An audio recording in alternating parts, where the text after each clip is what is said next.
In the previous talks, we've discussed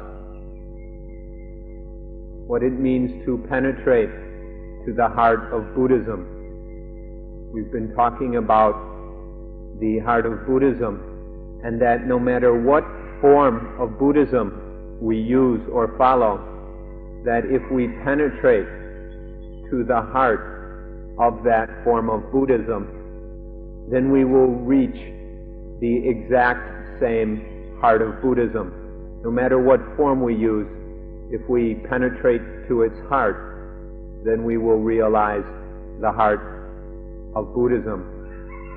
And this will be the realization of the fact of not having a self or soul, the fact of not being a self or soul. These facts are facts of life. It is life that does not have and is not a self or soul. So for this reason, let's study this thing we call life.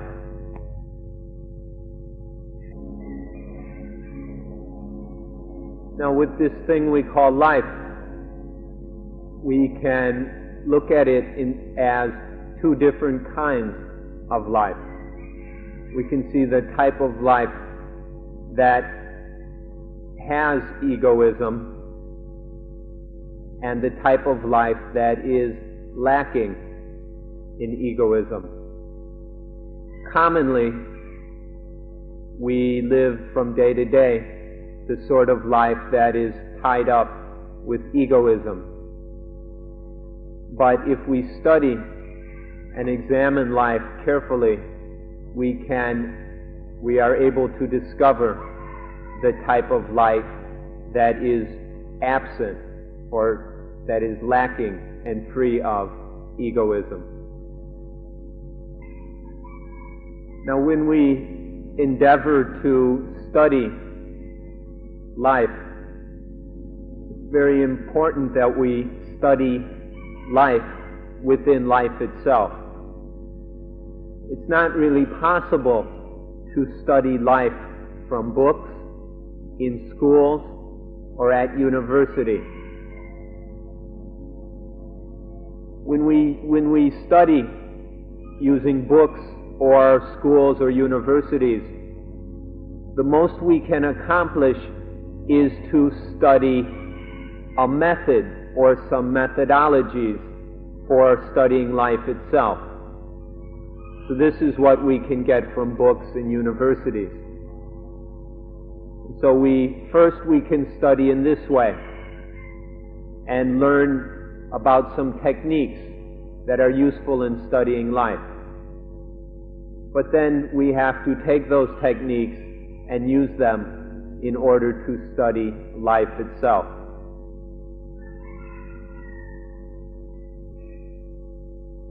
Life, this thing we call life. We need to talk about this thing, life itself. What is it? What is life? Many of you think you already know what life is. Many of us think we have a very good understanding of what life is.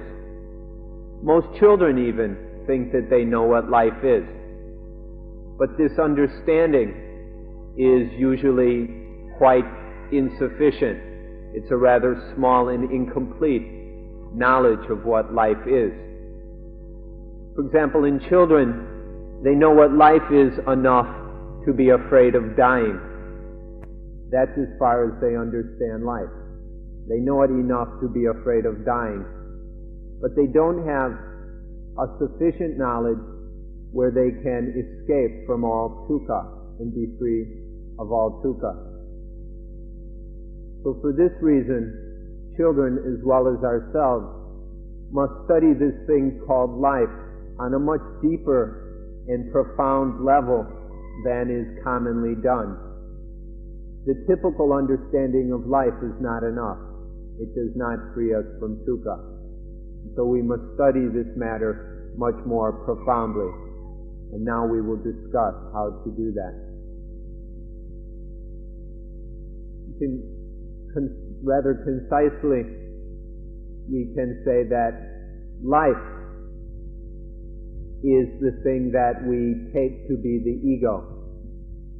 Whatever thing or things we take to be the ego, this is the meaning of life. This is what life is for us. But really there is only in this life the mind. There is mind, but there is no self, no soul, no ego, nothing that we can truly call I or mine. And so what there is really happening is there is the mind, and in the mind there are thoughts, a kind of thinking which attaches to certain things as ego. So this is what life is, this attaching to things, this taking things to be the ego.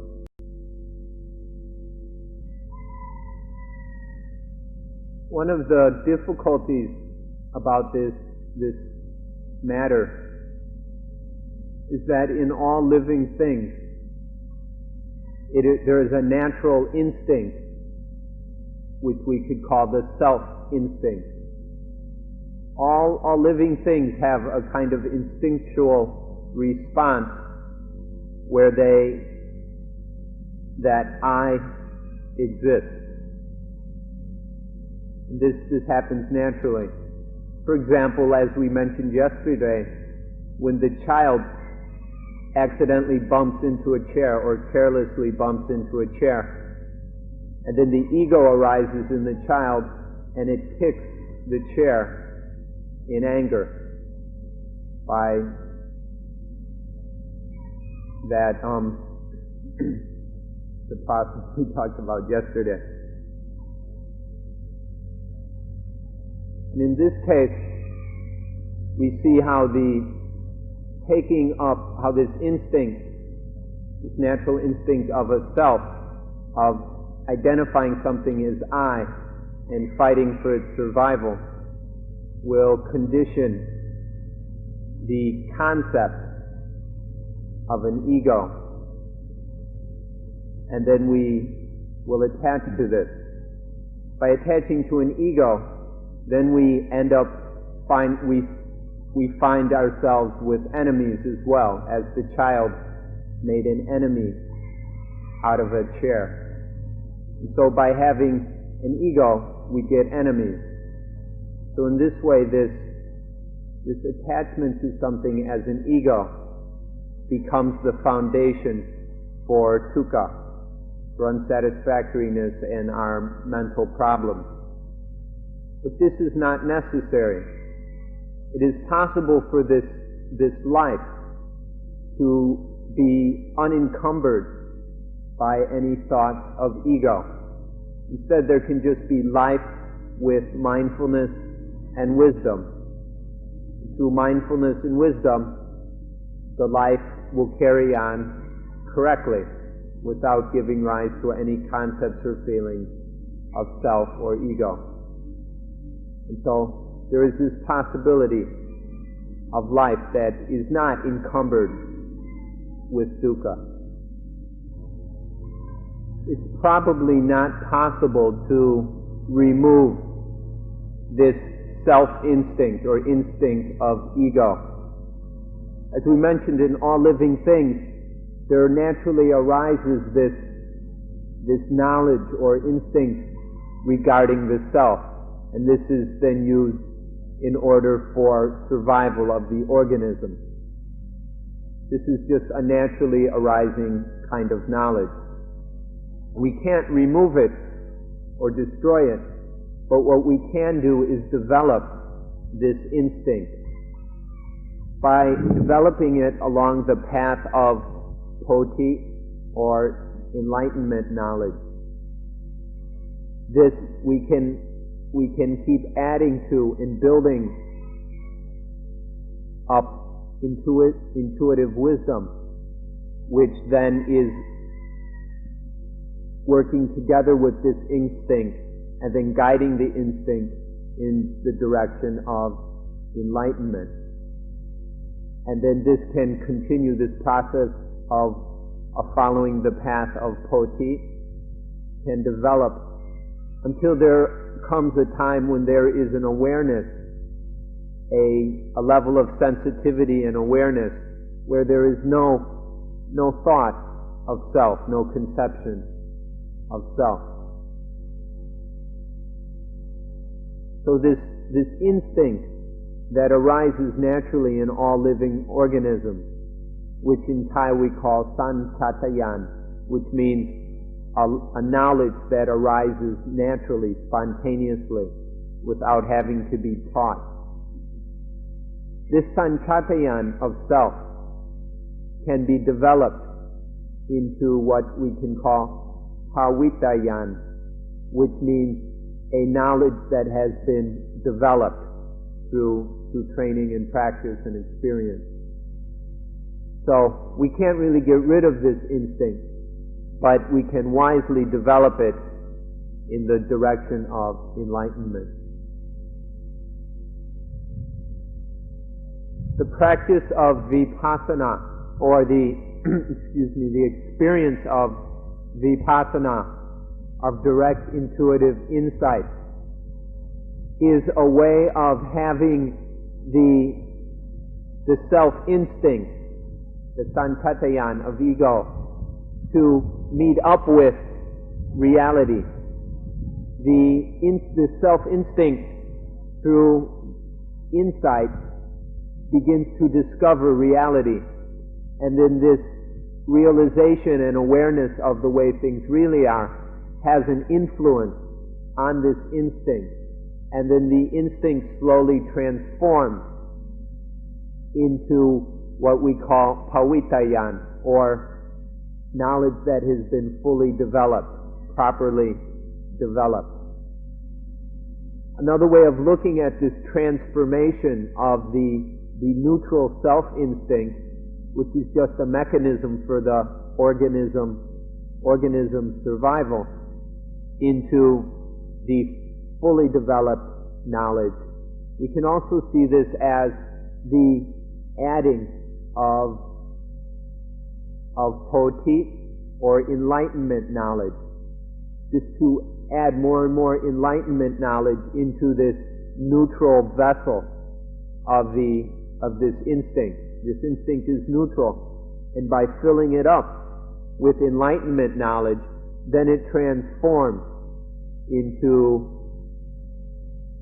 a knowledge of things as they really are. So in this way, the self-instinct is transformed through the direct study of life until it sees, it has the fully developed knowledge and wisdom of life as it really is. This is what correct and proper vipassana accomplishes. So we come to look at life in order to study it within itself. Most of us look at these bodies, or these things we call living beings, and we see that they're not yet dead. And so we assume that there is life somewhere. But we really can't put our finger on where the life is. What is life? Most of us aren't able to pinpoint what we mean by life, or what life itself is. If we approach this, however, from the viewpoint of the Buddhist teaching, then we see life is made up of essentially two factors, two complementary, inseparable factors. One is called body, and the other is mind. So we can see life as these two things, body and mind, interrelated, interconnected, working together. Or in the Pali language, we call them nama and rupa. Nama is mind, and rupa is body. Or if we wish to have a more detailed analysis of this thing we call life, then we can take these two and split them up into 5. It's still one life, but we can see it in a more detailed way. So we have 5 interrelated, interconnected factors.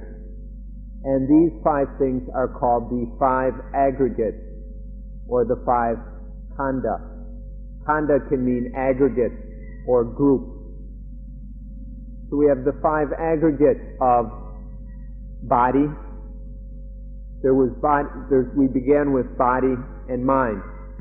The first aggregate is body, but then mind we break up into 4 aggregates.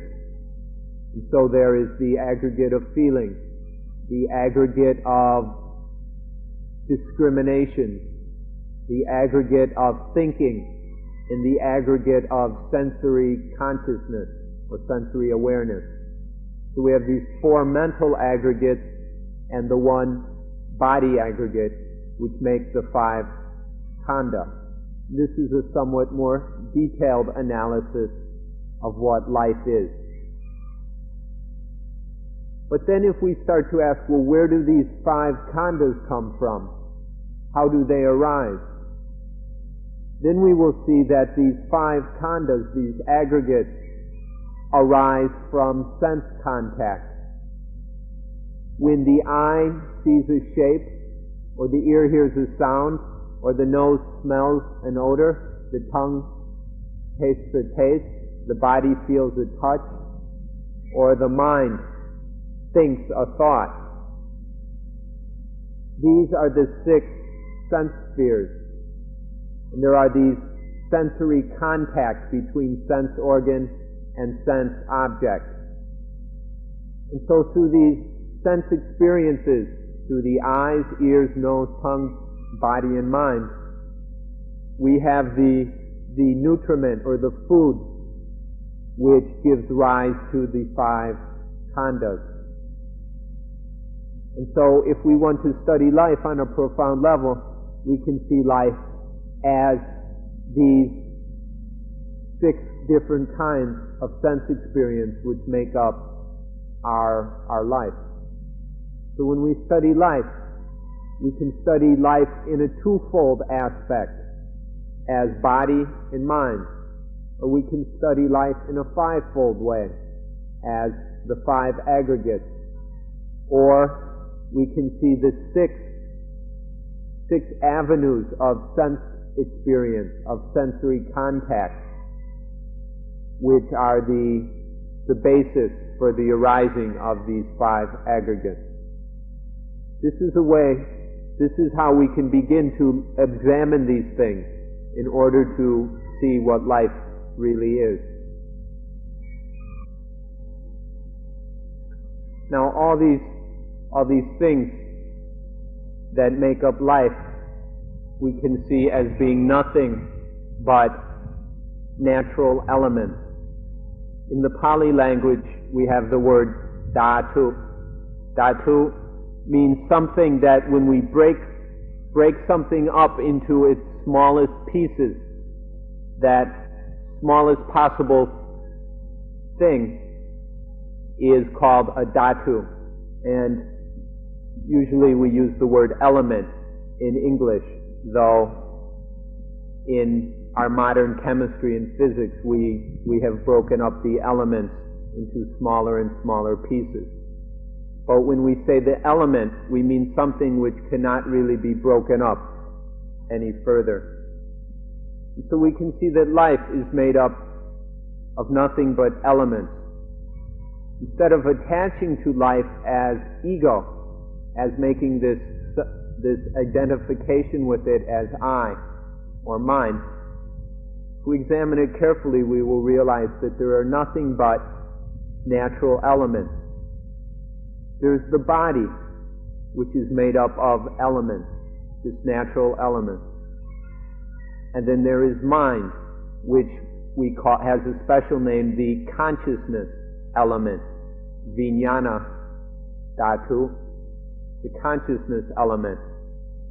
And this consciousness element is that element which is able to think, feel, be aware, have sensitivity, be conscious. This is the consciousness element. And when the conscious element thinks or whatever, then there are thoughts and emotions and feelings. And these thoughts and emotions and etc. are also elements of nature. There's no self there. It's not an ego that is thinking. And the thoughts are not I or mine. They're just elements of nature. And so, if we see mind as, or life as nama and rupa, these are nothing but natural elements. Or, if we see life as the five aggregates, well, these are also nothing but natural elements. In them is nothing that we could call I or mine, nothing that is really an ego. Or the 6 sense avenues, the 6 sense spheres, via the eyes, ears, nose, tongue, body, and mind. These are also, and all the experiences we have through these sense doors, these are nothing but elements of nature. In them, you can really not find anything whatsoever that can be properly called an ego. But it's the tendency of the mind to react to sensory experience in an egoistic way, to condition or concoct the idea of an I who experiences and my experiences.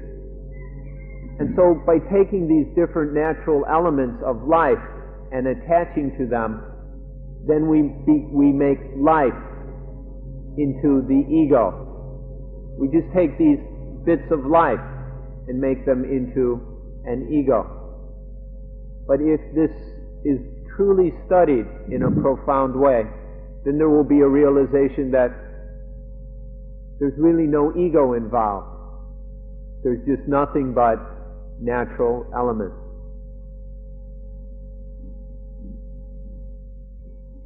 When we were little kids,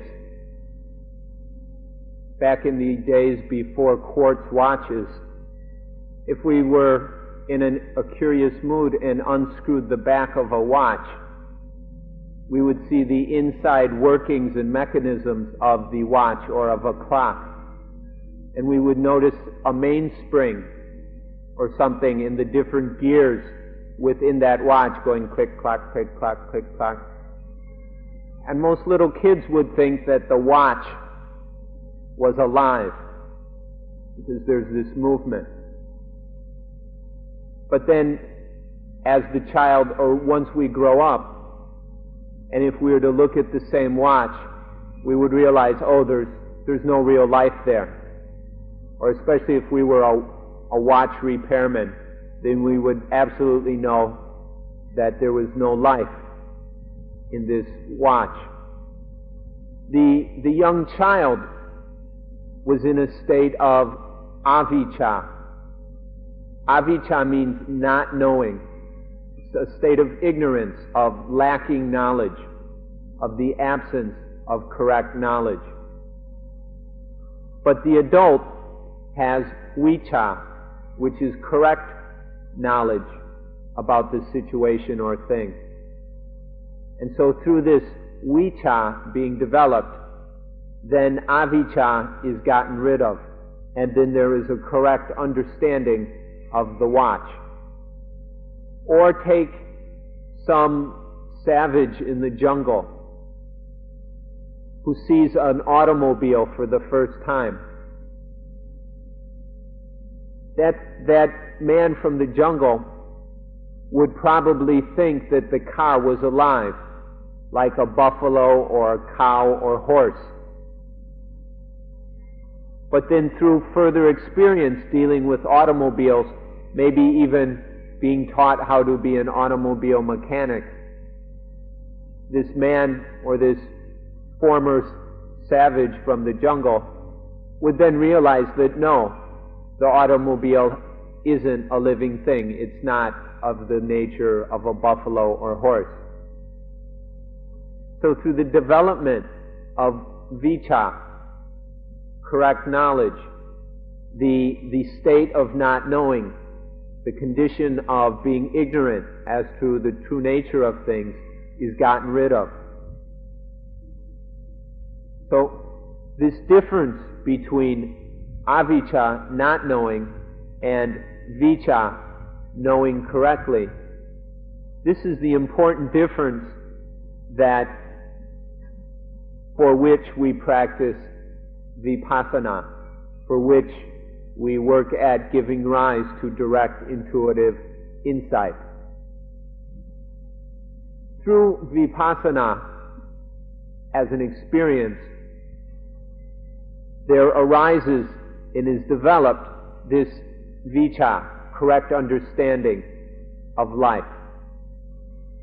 And the condition, the previous condition, which most of us are still caught up in, of being ignorant about life, of not really knowing about life and the way it works, this state of ignorance is transcended to a state of knowing correctly, of having wise knowledge of what life really is. So this difference between avicca, not knowing or knowing wrongly, and vicca, correct knowledge, is a key to understanding what vipassana is. Now, we, meaning those of us who do not understand Dhamma properly, when we look at body and mind, we see it in the same way that the child saw the watch. Or when we look at the 5 aggregates of body, feeling, discriminations, thinking, and sensory consciousness, we look at these in the same way that the child looks at the watch. Or when we look at the 6 sense spheres, those of us who do not understand Dhamma properly and fully, look at these in the same way that the child looks at a watch. This is because spiritually we are still little kids.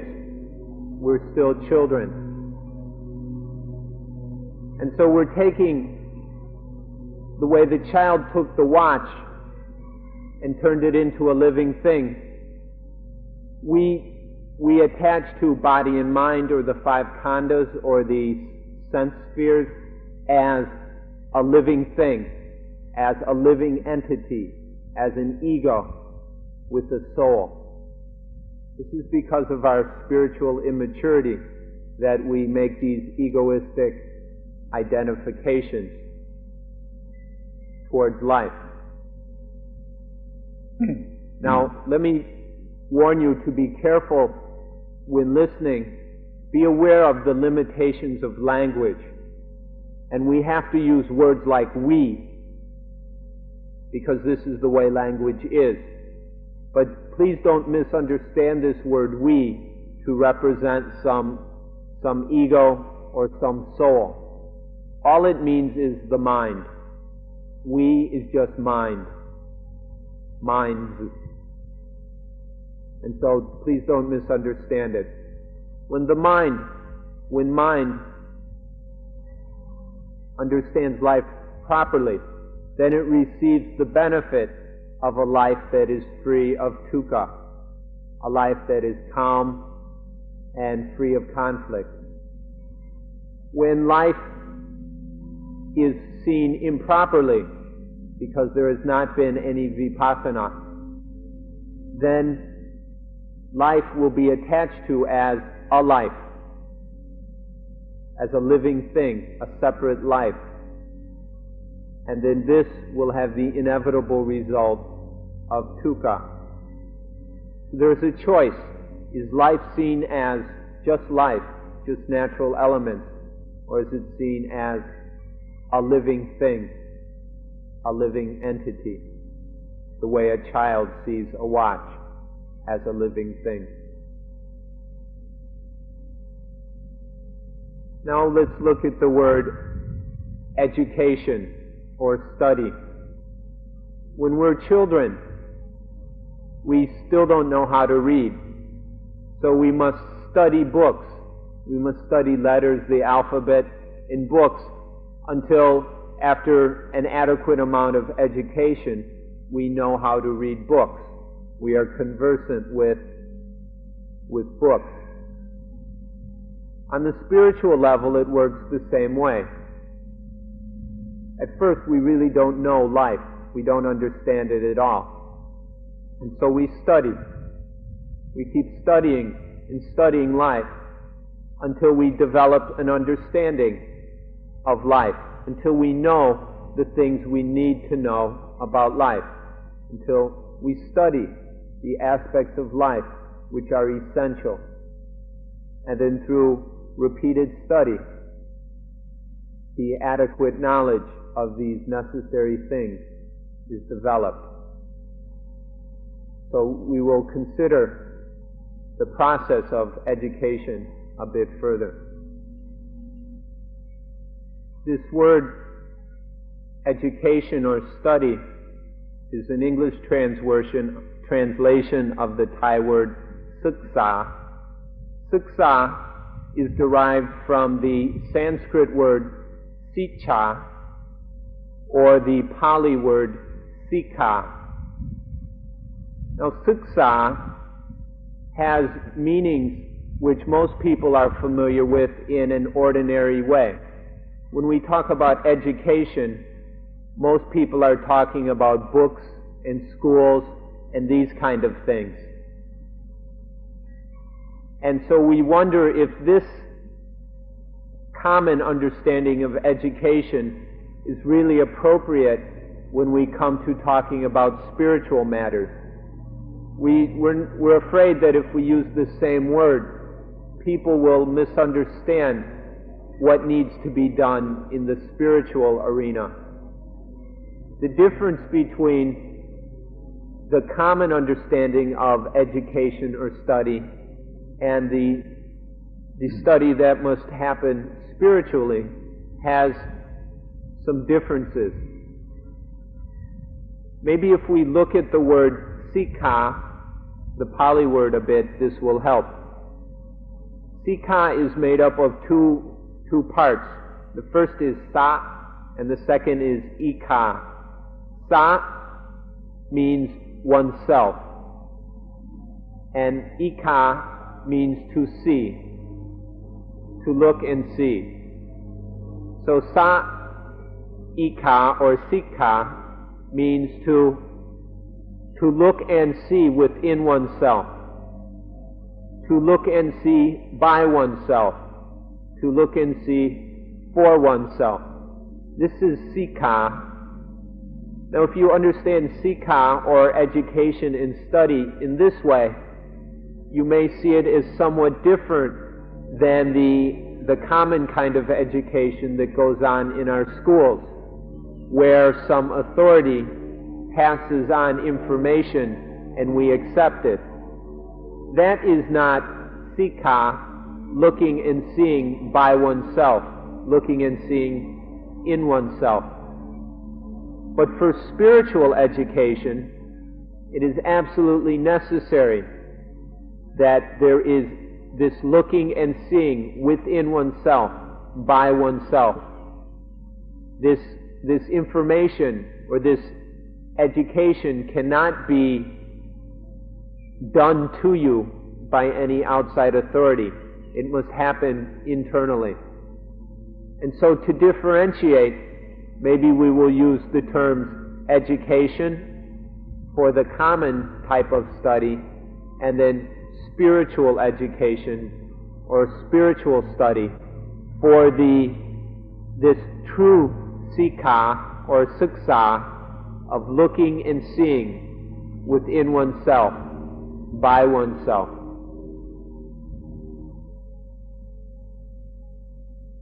Now, when we approach this word siksa, or education, the kind of education that is common or dominant in the world these days is an education which deals only with externals.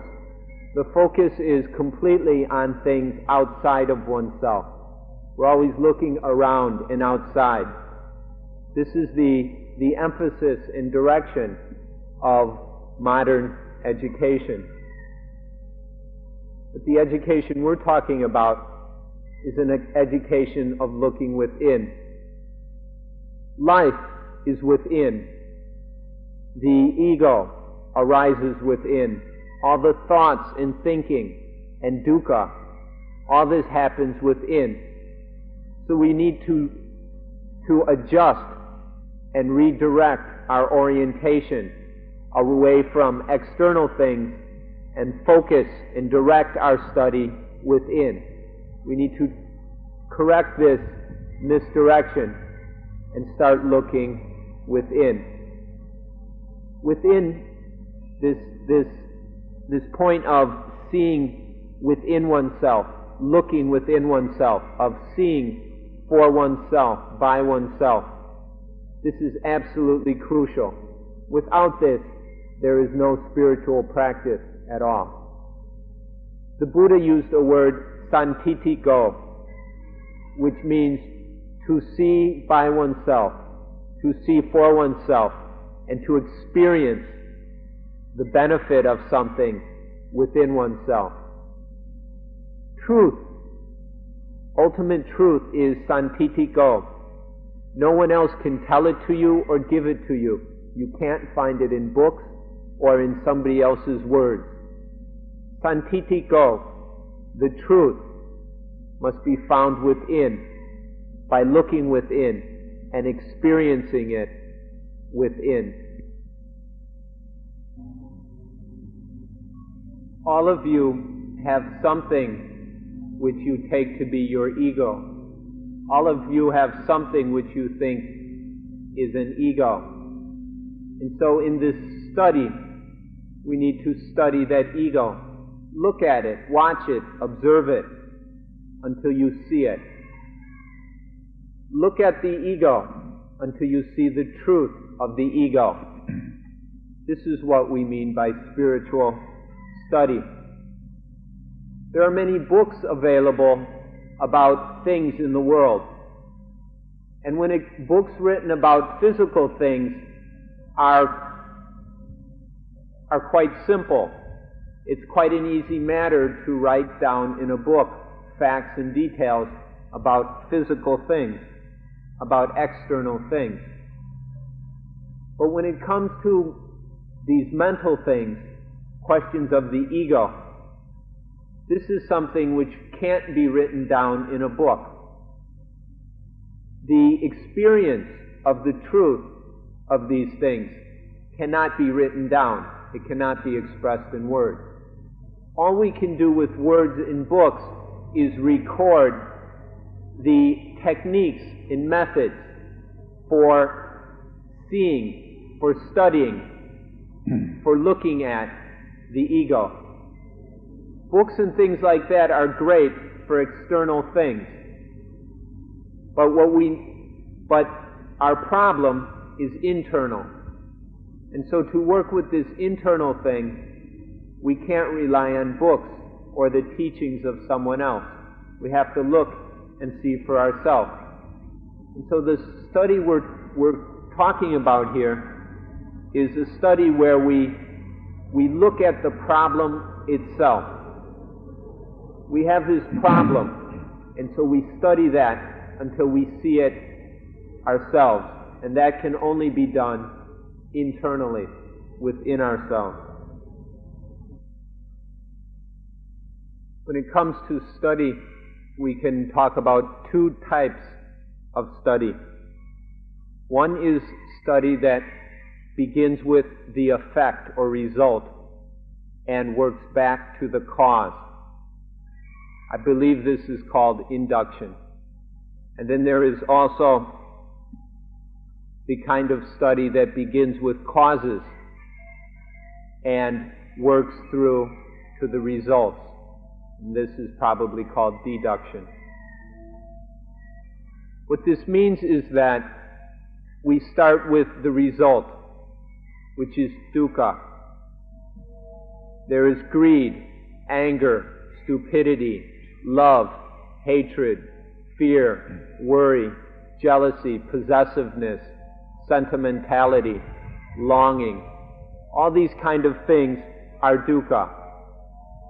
And so we study what causes all this dukkha. What is the root, the source of dukkha? And so we look within and we find the ego. We find attachment to things as I or mine. This clinging and clutching to things as I, as me, as myself, as the ego. This is the cause of all this dukkha, or egoism. This tendency of egoism is the cause of the dukkha. So we can begin with the external result and work back in towards the cause. Or we can, and then we can take work from the cause, the egoism, this foolish attachment to things as I and mine, and follow through to the result, which is dukkha, which is the agitation and disturbance of the mind, this confusing, this burning, this disturbance of the mind, of life. So we can study it from externally into the ego, or from the internal ego out towards the result, which is dukkha. We can follow either way. For our study to be complete, for vipassana to be complete, we must see both the cause and the effect. Most people just lump them together and don't notice this relationship of cause and effect. And so in that kind of thing is not a correct understanding. For proper and correct vipassana, we must see the result and its cause. We must see the cause and its result. This is necessary in vipassana. Before he was the Buddha was just an ordinary sentient being like the rest of us. So he was just like us. And he hadn't really learned how to study within. Before the enlightenment experience, the Buddha had not really learned how to do this internal spiritual study. He had had an experience as a prince at the age of 29, where he saw dukkha, or dukkha. He had an experience of this and saw that there was dukkha. But this was an experience of what is external. And so he began to search for the cause of dukkha. To do so, he left home, he left his family, and started searching for the cause of dukkha. 6 years later, he sat down under a tree and started to really work within. There was dukkha. And then so he asked, where does dukkha come from? And he saw that dukkha comes from chati, birth. Dukkha comes from birth. But don't be careful with this word birth. We're not talking about physical birth of a body, the birth from out of a mother's womb. We're talking about spiritual or mental birth, the arising of the ego, the birth of the ego in the ignorant mind. So the Buddha saw that dukkha comes from this birth of the ego. Well, where does that birth come from? The Buddha saw that the birth comes from bhava, which we can translate as existence. Existence of the ego. Because the ego exists, it is born. Well, then where does existence come from? And then the Buddha discovered that existence comes from upadana, attachment, clinging and grasping to things as I and mine. And where does this attachment come from? The Buddha saw that it comes from tanha, craving, or ignorant desire. And where does craving come from? It comes from feeling. The pleasant, unpleasant, and neither pleasant nor pleasant feelings. And where do these come from? They come from phassa, sense contact, through the eyes, ears, nose, tongue, body, and mind. And where does phassa come from? Phassa comes from the sense spheres, having these 6 sense spheres, the visual, oral, olfactory, gustatory, tactile, and mental sense spheres. And where do these sense spheres arise from? They come from mind and body. Because there is mind and body, there arises the sense spheres. And where does mind and body come from? Mind and body comes from consciousness, the basic awareness of life. This basic consciousness is what causes mind and body. And where does consciousness come from? The Buddha saw that consciousness is concocted. It is a process of conditioning, of concocting, of the putting together of different things and getting consciousness. This is called sankhara, which is often translated compounding, but I prefer the word concocting. And where does this concocting come from? It comes from avijja. It comes from ignorance. Because there is ignorance, there is this process of the mind concocting things, mixing things together, and coming up with this big long chain. So the Buddha studied from the dukkha, and he followed it inward to the starting point, with it, which is not knowing things as they really are. The Buddha started from outside and came all the way inside, and then he reviewed it from inside back out. And then he, for days and nights, just kept studying this, from dukkha to ignorance, from ignorance back to dukkha, back and forth, studying each of these linkages to fully understand this process of the arising of dukkha, both deductively or inductively and deductively. The Buddha took a long, long time to discover this. It took a lot of spiritual research and investigation. But we're most fortunate. I hope you're beginning to realize how fortunate you are, that you don't have to go through this on your own the way the Buddha did. The Buddha didn't have anyone to teach him how to do this kind of spiritual investigation, this how to think this through, investigate it through completely. He had no teacher. He had to discover it and uncover it on his own. But because this knowledge has been passed down to us, we now are told of the technique.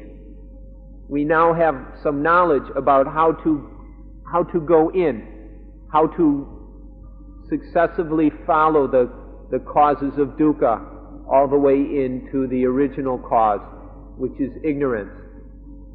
And so we're most fortunate that we have this method being maintained and passed on to us. And so we can use this method now that the Buddha discovered to follow all the way back into the original source, which is ignorance, and then follow it back out from the cause to the effect, which is dukkha. And we can study this, and so until we fully understand this process of concocting, of giving rise to dukkha, and then we will understand life. Obviously, this kind of study which we've been talking about cannot be learned from books. No book is going to teach you this kind of thing which the Buddha discovered. But nonetheless, we say that it is scientific, but it's not the usual kind of physical science that deals with hypotheses. This spiritual science doesn't have to use hypotheses or theories. We just use this technique, which has been described, to study realities. There are these succession of realities linked up in the way we mentioned, and so we can follow them back to the original cause of all dukkha, of unsatisfaction, pain, suffering, frustration, grief, and all these things. So this is a very scientific method, and it must be done internally. For this to happen, for this vipassana, this looking and seeing of vipassana which we have described, for that to happen, the mind must be made ready. And this preparing of the mind for vipassana is called samadhi, or concentration. The mind is cleared and calmed. It's made firm, stable, and alert.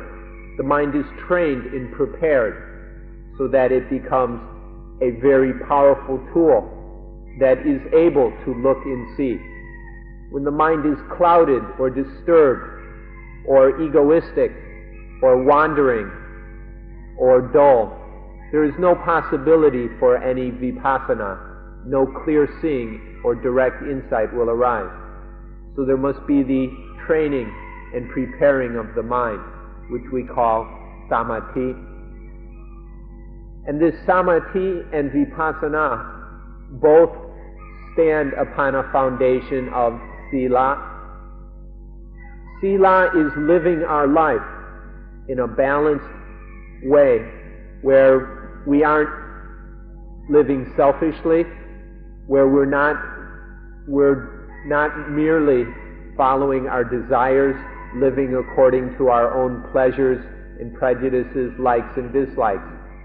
Sila, or morality, is living in a balanced, simple way, where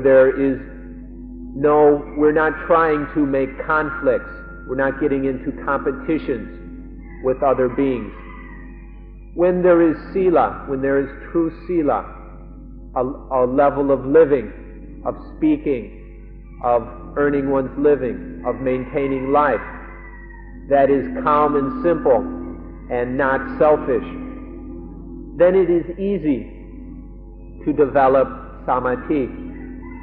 But if there is no sila, it is hopeless for any deep level of samadhi to develop. And if there's no samadhi, if the mind is not clear and stable, then vipassana will not arise. So we invite you and encourage you to live in a simple, balanced way. Develop morality so that this can be a foundation for a clear, calm, steady mind. And then that mind can do the spiritual study of vipassana and realize and penetrate to the heart of Buddhism, to the ultimate truth of life. So on this point we will end today's talk. Before you go, I would like to make a short announcement. This afternoon there will be a special vipassana session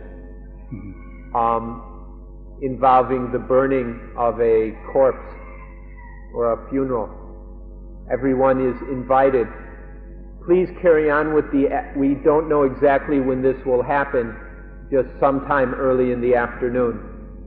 And so please carry on with the afternoon's activities. And then when it is time for you to come over to the funeral pyre, I'll come over to the Boy Scout field and ring the bell. And then please bring your cushions, or just bring your sacks. Please don't bring your cushions, but bring your sacks so you have something to sit on.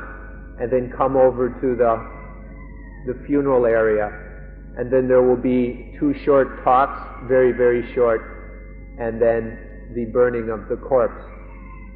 This kind of ceremony is not being staged as anything other than an opportunity for vipassana. This is an opportunity to learn. It can be a very meaningful learning experience. So please, before coming over to the funeral pyre, practice mindfulness. Keep your mind clear and steady by walking or sitting, whatever technique you will be using. And then as you walk over to the funeral area, please maintain mindfulness. Please don't allow your mind to wander or become distracted.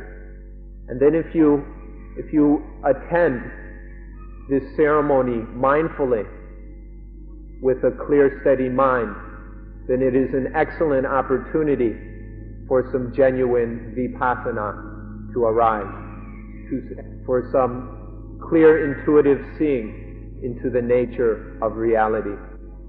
So we'll see you this afternoon. Thank you.